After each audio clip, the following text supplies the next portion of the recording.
traitement d'informations clés pour l'investisseur du fonds, disponible auprès de votre conseiller habituel. Le capital investi et les performances ne sont pas garanties. Radio Classique. Radio Classique, l'invité de l'économie. 7h20 sur Radio Classique, c'est donc la présidente de l'UNEDIC, le régime d'assurance chômage en France, qui est mon invitée ce matin. Bonjour Patricia Ferrand. Bonjour. Plusieurs changements importants entrent en vigueur ce mercredi pour l'indemnisation des chômeurs, on l'évoquait à 7h-5, notamment l'instauration des droits rechargeables qui permettront à ceux qui reprennent un emploi temporairement de ne pas perdre leurs droits précédemment acquis au cas où ils se retrouvent à nouveau au chômage. L'idée, c'est quoi? D'inciter les chômeurs à reprendre un travail plus facilement, sans crainte de perdre leurs droits, justement? Exactement. Jusqu'à présent, les règles faisaient qu'un demandeur d'emploi pouvait hésiter à reprendre un emploi parce qu'il ne savait pas ce qu'allait devenir son allocation. Désormais, le message est clair, unique. Il y a toujours un intérêt financier à reprendre un emploi parce que le demandeur d'emploi ne perdra pas ses droits déjà acquis, mais qu'également toutes les périodes retravaillées lui permettront de rallonger sa durée d'indemnisation s'il arrive en fin de droit. Ça veut dire un surcoût pour l'UNEDIC, ça, pour l'assurance chômage? Exactement, ce sont des droits supplémentaires, donc c'est un surcoût pour l'assurance chômage. Que vous avez chiffré jusqu'à présent ou pas encore? Oui, en régime de croisière, le coût estimé est de 380 millions d'euros par an. Ce qui n'est pas négligeable, sachant que l'UNEDIC est aujourd'hui en déficit. On sera, je crois, à 3,8 milliards cette année, 3,5 milliards l'an prochain. Tout à fait. Déficit qui se cumule dans le temps, près de 25 milliards fin 2015. Difficile à tenir.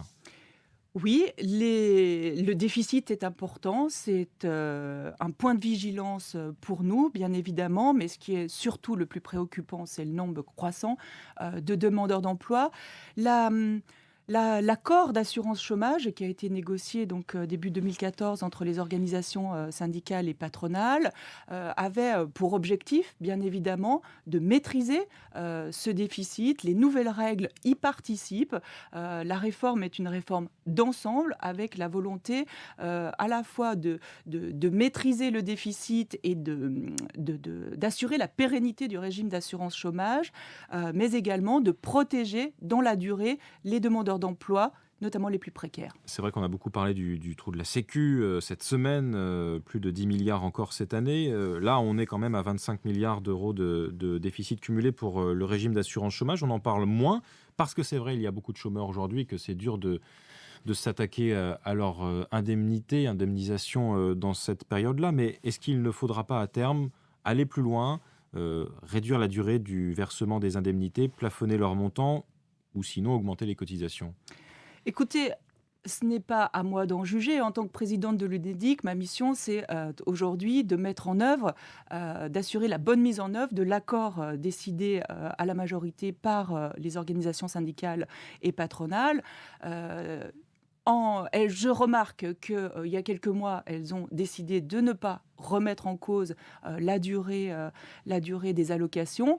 À la prochaine négociation, en 2016, peut-être y viendront-elles ou non, ce sera leur choix, c'est leur responsabilité. Il y a un autre sujet, Patricia Ferrand, en ce moment, ce sont les intermittents. C'était le sujet de l'été. Ils manifestent à nouveau aujourd'hui. Ils contestent toujours le durcissement de leur système d'indemnité chômage. Qu'est-ce qu'on peut imaginer? Est-ce qu'il faut rouvrir les négociations? Est-ce qu'il faut au contraire maintenir le statu quo sur ce système des intermittents?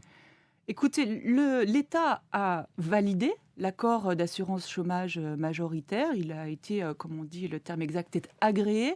Il a décidé également de neutraliser le différé des intermittents. Aujourd'hui, au-delà de ces décisions de l'État, aujourd'hui, l'État avait décidé en début d'été d'une concertation entre les parties prenantes. Cette concertation, pour ce que j'en sais, se poursuit. Les animateurs de la concertation doivent rendre un rapport à la fin de l'année.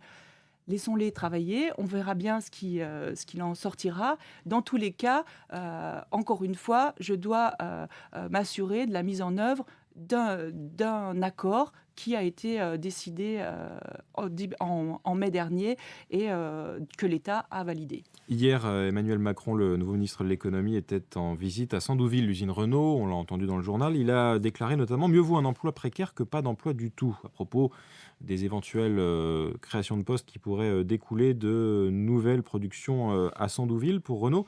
Est-ce que vous êtes d'accord avec cet état d'esprit ? Je crois que ce qui est important aujourd'hui, c'est qu'on sait qu'un demandeur d'emploi, plus il est éloigné de l'emploi, moins il a de chances de retrouver un emploi. Donc le chômage de longue durée est un vrai phénomène qui se développe avec la crise. Aujourd'hui, les règles d'assurance chômage sont faites aussi pour sécuriser les personnes dans la reprise d'un emploi, même de courte durée, parce qu'elles auront aussi plus de chances de retrouver un emploi plus durable. Mais les règles d'indemnisation ne font pas tout.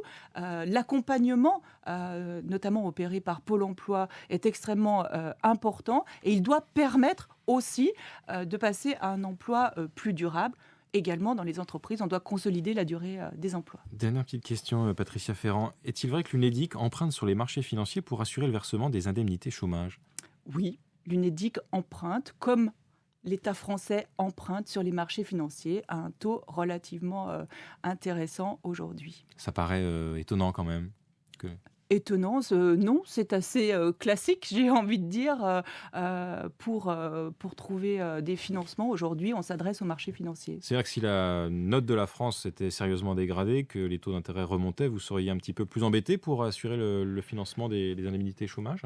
Aujourd'hui, les taux d'intérêt sont très très bas, y compris pour l'UNEDIC qui emprunte autour de 1%. Donc dans l'assurance chômage, dans le financement de l'assurance chômage, c'est 200 millions d'euros par an, c'est relativement peu. Évidemment, une hausse des taux d'intérêt pourrait poser un problème de charge de la dette. Aujourd'hui, ce n'est pas du tout le cas. Merci Patricia Ferrand, présidente de l'UNEDIC, le régime d'assurance chômage en France, invitée de l'Économie ce matin de Radio Classique.